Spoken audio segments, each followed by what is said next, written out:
If you love a little presto changeo, then you'll be so glad you stuck around for more Explore Tulsa. That's right, Stevie. Our next guests are special not just because they're a father and son team of magicians, but they're also fans of the show that visited exploretulsa.com and sent us an email asking if they could be on the show. And abracadabra, they appear like magic on the show.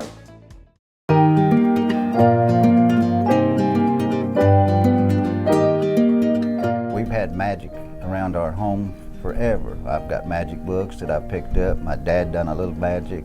My grandpa done a little magic. It was usually just a coin out of a person's ear or something like that, but it was just real simple stuff. But then my great-great-grandmother, she was more of a healer type magician, and we also had a rainmaker in our family. And to this day, or the legend is that if you needed to rain, pour water on his grave. It was aggravating growing up because you grew up, you'd seen it all already.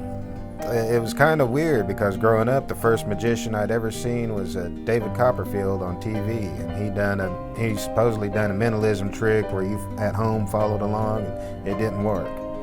And then the second magicians we'd seen was Penn and Teller. They were hilarious, but we couldn't imitate what they were doing because they used camera trickery, and so.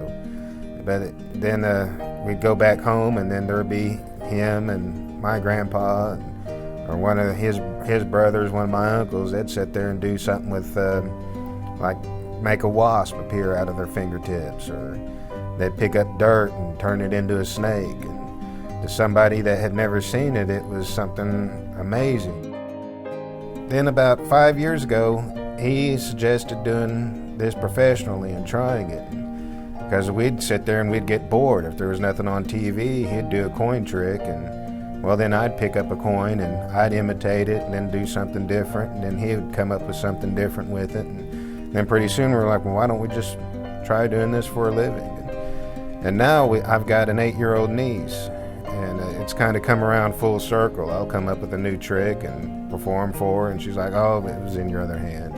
So it's just kind of come back to me and hit me again that, oh, okay, yeah, and that's what he feels like whenever I told him that as a kid.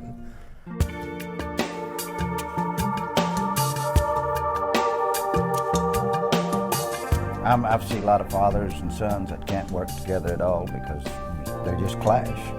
And our personalities are so much alike that we spend a lot of time together.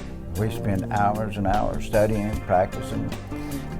But before we done this, we got into magic. We were carpenters. We worked together there. Before that, we were buggy builders, horse-drawn vehicles.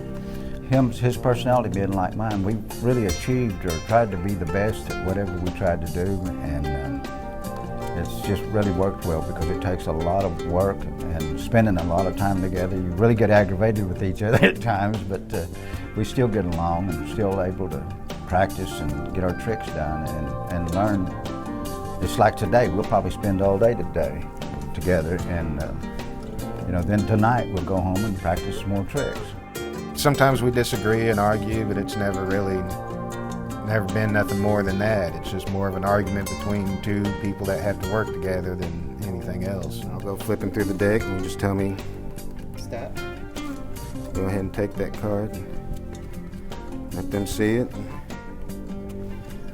And was this the card that you had picked? Yeah. That wasn't it. You got a lighter on? We'll just do a little magic and we'll make it the card you picked.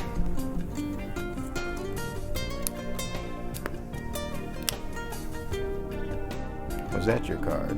It's been a fun deal though.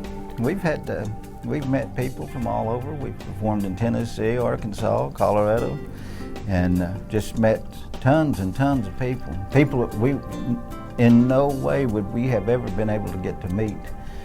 Magic has, provided that for us. And it's just been a really good experience for us.